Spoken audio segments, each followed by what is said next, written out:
Assalamualaikum warahmatullahi wabarakatuh. Perkenalkan, saya Cindikia Kurniasih, mahasiswi Magister Manajemen Program Pasca Sarjana Universitas Islam Riau. Nah, dalam video kali ini saya akan membahas beberapa pertanyaan dari ujian tengah semester mata kuliah Manajemen Sumber Daya Insani. Yang pertama yaitu konsep manajemen sumber daya manusia sebelum era globalisasi. Nah, sebelum era globalisasi, yaitu pada tahun 1990-an, peran manajemen sumber daya manusia ini lebih bersifat administratif dan tradisional. Nah, fokusnya bukan pada pengembangan aspek manusia secara strategis, melainkan manusia itu sebagai faktor produksi. Kemudian, pada organisasi profit, yaitu perusahaan, mereka menerapkan sistem personal manajemen. Nah, pendekatannya itu ada di efisiensi kerja dan produktivitas tenaga kerja, kemudian pembagian kerja yang kaku, sistem upah dan insentif yang berbasis output, kemudian kontrol ketat dari manajemen kepada karyawan. Nah, contoh studi kasusnya itu ada di pabrik mobil Ford di Amerika Serikat awal tahun 1900-an. Nah, Henry Ford ini menerapkan sistem lini produksi berdasarkan prinsip Taylorisme, yang mana setiap pekerja hanya mengerjakan satu tugas secara berulang-ulang. Tujuannya adalah untuk efisiensi dan dapat memproduksi produk secara massal. Nah, kemudian HR-nya itu berperan mengatur jadwal, mengambil upah, menghitung upah, menjaga kedisiplinan, tetapi tidak dalam mengembangkan karir karyawan. Nah, di sini memang pendekatannya itu sangat efektif untuk menghasilkan output, yaitu sesuai dengan tujuannya. Tapi mereka melupakan aspek dari kemanusiaan, yang mana karyawan dianggap sebagai alat produksi. Seperti yang dibilang tadi, yaitu satu pekerja mengerjakan tugas yang secara berulang-ulang. Nah, dari situ sudah dapat dilihat bahwasanya mereka tidak memikirkan aspek kemanusiaan. Kemudian, di situ mereka juga tidak ada memberi ruang untuk karyawan ini berkreativitas, inovasi, atau melakukan pengembangan diri. Kemudian pada organisasi sosial, yang mana di sini memakai konsep human relation. Nah, fokus utamanya yaitu meningkatkan semangat kerja melalui hubungan sosial dan komunikasi, kemudian mendorong loyalitas dan rasa memiliki, serta mengutamakan motivasi dan kesejahteraan emosional relawan atau anggota. Nah, contoh studi kasusnya itu ada di Palang Merah Indonesia pada era 1970 sampai 1990-an, yang mana sistem pengelolaan relawan ini berdasarkan loyalitas, dedikasi, dan semangat kemanusiaan. Akan tetapi, di sana itu belum ada manajemen sumber daya manusia yang profesional, seperti tidak adanya HR planning, talent management, atau KPI. Nah, relawan direkrut berdasarkan keinginan sosial, bukan analisis kompetensi, yang mana berarti karyawan yang direkrut tersebut tidak sesuai dengan keahliannya. Kemudian, pelatihan dilakukan secara terbatas dan hanya untuk mendukung kegiatan lapangan. Kesimpulannya, memang pendekatan human relation ini meningkatkan solidaritas dan motivasi, tetapi tidak efisien secara manajerial. Nah, kemudian tidak ada sistem evaluasi yang terukur, dan mereka lebih fokus pada nilai-nilai sosial daripada produktivitas. Peran manajemen sumber daya insani di era persaingan. Nah, fokus utama manajemen sumber daya insani ini yaitu untuk mengelola manusia sebagai aspek utama organisasi agar mampu bekerja secara optimal, loyalitas yang tinggi, serta memberikan kontribusi berkelanjutan untuk tujuan organisasi. Nah, peran sumber daya insani ini yaitu bisa untuk merumuskan strategi organisasi, bukan hanya untuk melaksanakan, sebagai agent of change, yaitu sebagai mendorong inovasi, digitalisasi, dan budaya kerja yang adaptif. Kemudian ada meningkatkan kesejahteraan, keterlibatan, dan loyalitas pegawai, membangun kompetensi melalui pelatihan, serta menanamkan nilai-nilai organisasi yang kuat dan etis. Nah, berikut merupakan contoh kasus pada PT Telkom Indonesia, yaitu organisasi profit. Telkom menghadapi persaingan ketat di industri telekomunikasi digital dengan munculnya startup seperti Gojek, Tokopedia, dan platform asing seperti Netflix serta Meta. Nah, strategi manajemen sumber daya insaninya ini yaitu mereka menerapkan konsep Strategic Human Resource Management dan Human Capital Management atau HCM. Pada penerapan konsep-konsep tersebut yaitu akhirnya PT Telkom menerapkan pelatihan karyawan melalui Telkom Corporate University. Kemudian adanya rotasi dan pengembangan lintas divisi agar sumber daya manusia adaptif. Pada PT Telkom juga adanya sistem penilaian berbasis Key Performance Indicators atau KPI. Kemudian mereka membangun citra Telkom as the best place to grow. Nah, dampaknya apa gitu kan?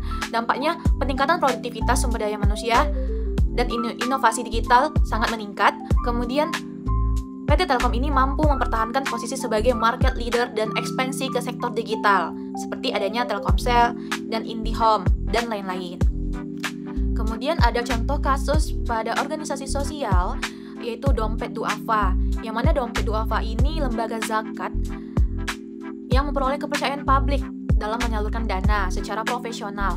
Konsep yang diterapkan yaitu Human Governance dan Competency Based atau HRM, menekankan keseimbangan antara profesionalisme, nilai spiritual, dan kompetensi kerja. Nah, strategi manajemen sumber daya insaninya itu yaitu mereka menerapkan kompetensi based HR management untuk memastikan pegawai profesional dan amanah. Ya, kemudian mereka juga menerapkan pelatihan berbasis nilai Islam dan digitalisasi zakat. Setelah itu, mereka menerapkan sistem penghargaan berbasis kinerja sosial. Dampaknya apa? Dampaknya yaitu kinerja penyaluran zakat lebih transparan dan akuntabel. Kemudian kepercayaan publik meningkat, menjadikan Dompet Duafa sebagai lembaga zakat unggul di tingkat nasional.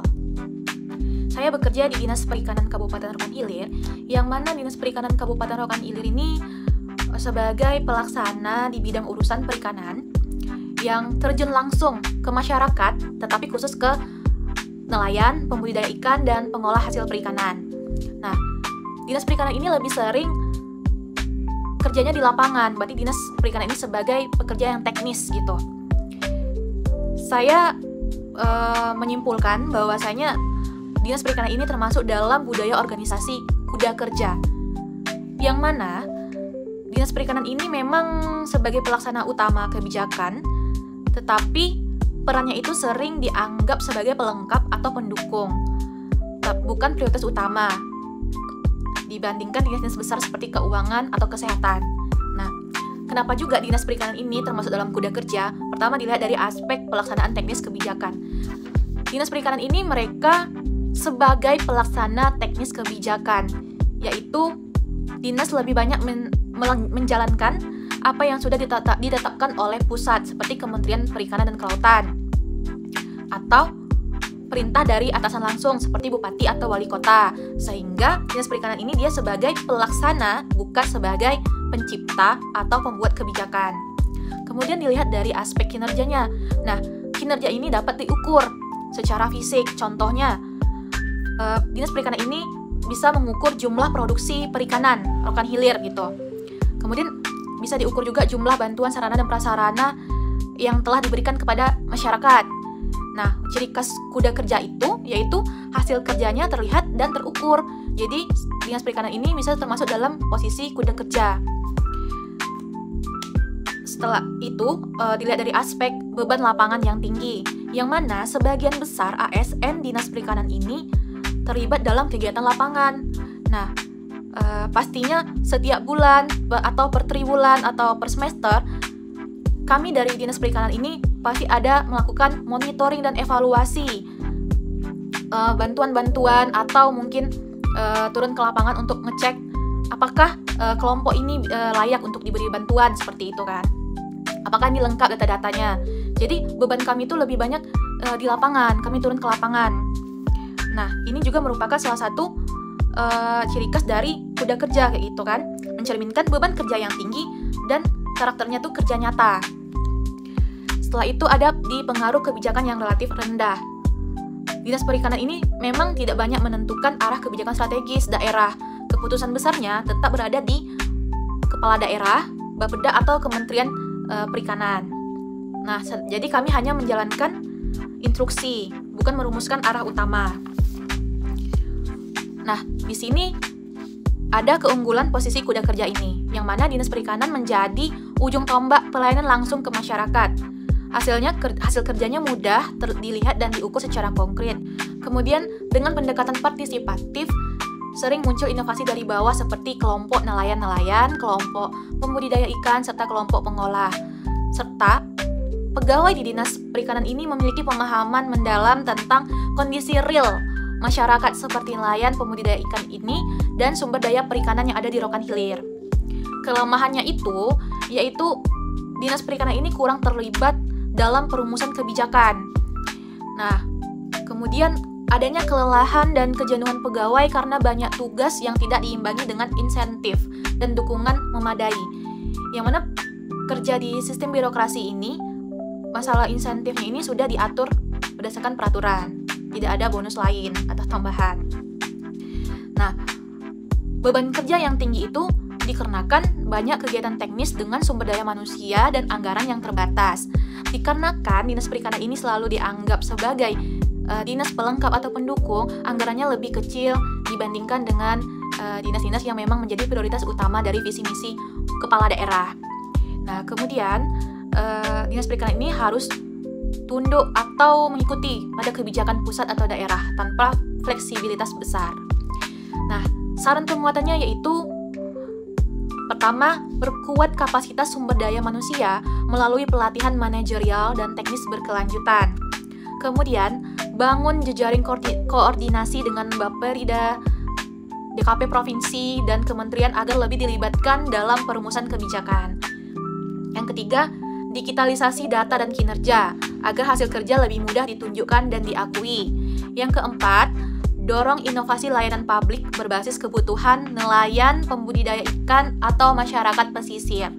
Nah, yang kelima, kembangkan peran strategis sebagai sumber informasi utama perikanan di daerah. Nah, kesimpulannya yaitu Dinas Perikanan termasuk posisi kuda kerja karena berperan sebagai pelaksana teknis kebijakan dengan beban lapangan yang sangat tinggi. Hasil kerjanya konkret, namun pengaruh kebijakan relatif rendah.